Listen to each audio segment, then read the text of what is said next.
Implementing step-by-step book structure.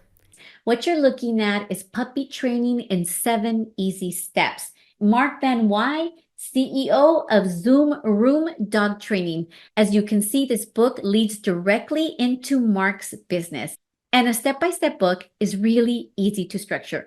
All you have to do is identify the steps that your client needs to take and then give them those steps in your book. Each step becomes a chapter. Let's take a look at Mark's book to see how he does that. Here is his book structure. He also has part 1 and part 2, and part 1 is training fundamentals and puppy prep, and part 2 is the training steps. He's divided it nicely.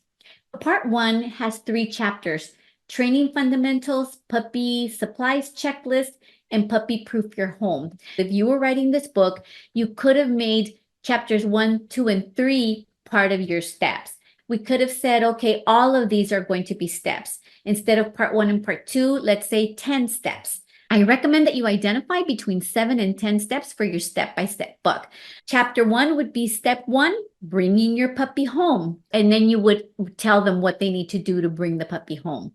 Step 2, crate training, and what needs to happen for crate training. You get the point.